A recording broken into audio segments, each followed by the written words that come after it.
Hello my itsy beauties and welcome back to my channel. Today we're going to be starting a new series here on my channel. It's going to be called Wear Test Wednesday. I did this a while back for, I don't know, a few weeks, and I really enjoyed doing it because I was able to do a first impression and wear test of different foundations, whether it's high-end or drugstore. So every single Wednesday here on my channel, I'm going to be doing a first impression and 10-hour wear test of a new foundation. It could be an old foundation that I have never tried, something that has just launched, or something that I've had in my collection for a very long time and I really don't remember what I think about it. See, I'm super excited to implement this into my channel every single Wednesday. One of my biggest passions in makeup is trying new foundations. That is the product that I have the most of, and I can spend so much money on foundation. I love testing it out and trying different products and seeing how it wears, and it is my favorite product to apply onto my skin. So be sure to subscribe to my channel so you don't miss out on my future videos. I post my videos Monday, Wednesday, Friday at 5 p.m. Mountain Standard Time.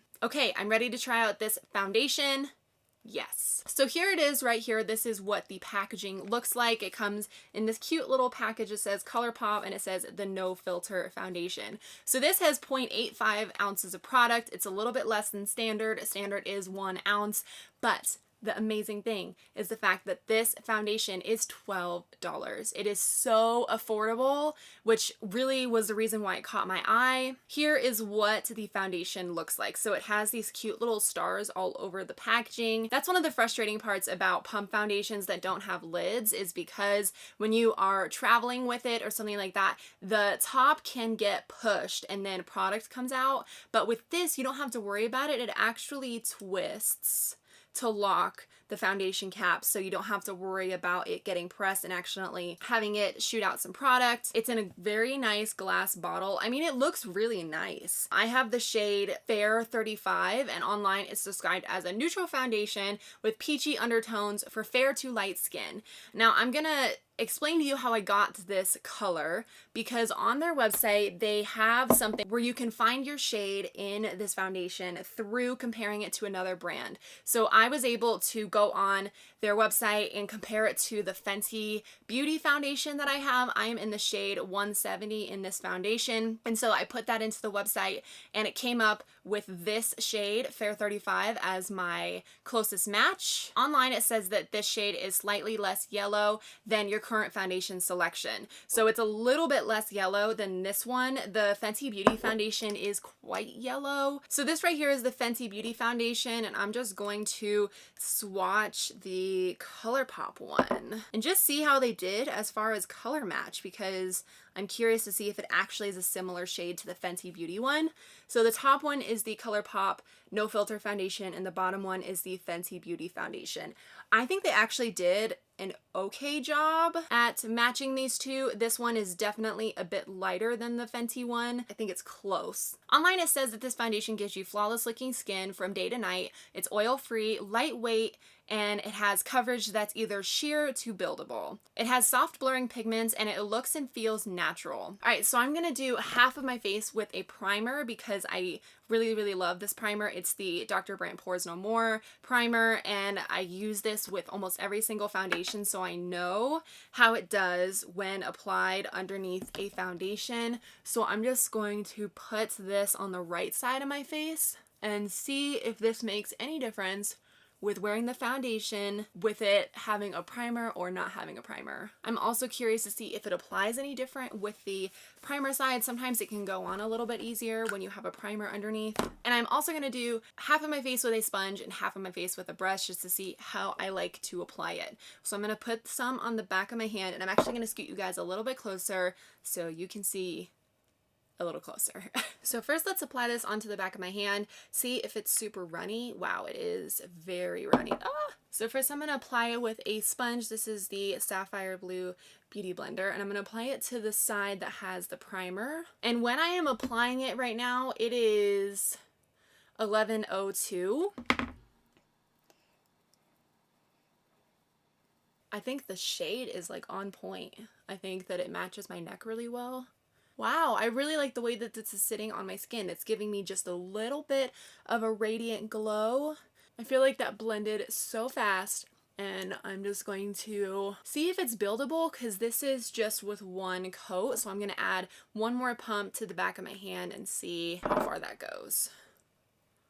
It's applying and blending very well with a beauty blender. It looks really pretty. The name of this foundation is No Filter, and so it's supposed to look pretty natural when you apply this to the skin. Yeah, it looks really pretty. It feels very lightweight. So let's see how it does with a brush. I'm a little nervous about applying it with a brush because it's so runny. I like the way that it's applying better with a sponge because I feel like I am getting a little bit more of a lighter coverage with the brush. It seems like with a sponge, the product goes farther, but it doesn't look as polished and as flawless as the side with the Beauty Blender. So I'm going to go back over it with the Beauty Blender. I'm going to apply one more pump to this side of my face because I did 2 pumps on that side. A pump is not that large, like it's really not giving out a ton of product, so I don't feel like I'm really packing this on my skin. I absolutely love ColourPop as a brand, and I was so excited to see that they came out with a foundation. I definitely think that this is a buildable foundation, and you could do just one pump for the entire face and have a much more natural looking finish than what I have. I tried to build it up just to see how far I could get it. This is the side with a beauty blender. This is the side with a brush slash the beauty blender. So I'm really liking how it's sitting on my skin so far. I'm gonna go finish up the rest of my makeup and I will be right back. So we are back. I just finished up the rest of my makeup and I gotta say, it's giving me a very pretty subtle glow. A little bit of me is concerned that it's not going to hold up well throughout the day on my oily skin, but right now it looks really, really gorgeous. Everything applied great on top of it. I think that it looks very, very nice, very natural, and it doesn't look super heavy. I mean, like right here on my pores on both sides, it looks really great. I can't really tell a difference between the side with the primer and the side without a primer yet. I guess we just might have to see. But so far, I'm really liking this foundation, and this could be a really great affordable foundation. So right now it is 11:32 in the morning. I'm going to be doing a 10-hour wear test. I will come back at the end of the day and show you guys how my skin is looking. I will have everything that I use on my face listed down in the description box just so that you guys know what's going on my skin. We will come back at the end of the day and see how the foundation held up. It is 12:05, so it is technically the next day, but I wasn't able to come back and show you my skin until this point. I was at a game night, so I just got home, but I wanted to show you guys how my skin is looking. I do have oily skin, so I think this foundation might be better for someone who has dry skin because, as you can see, it has creased so bad on my forehead, like in my lines right here. I have tried multiple times throughout the day to like even them out and get rid of those lines with the beauty blender, with a powder. It has not worked. They just keep coming back and they are rough. My cheeks look pretty okay. My nose does not look good.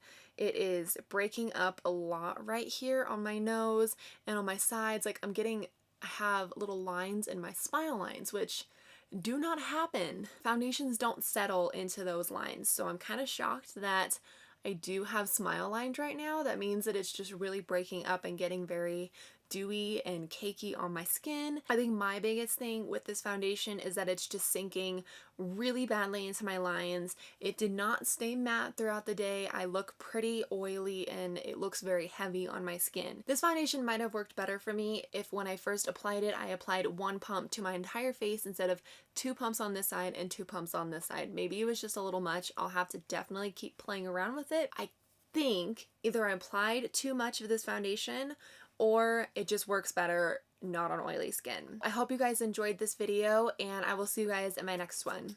Bye!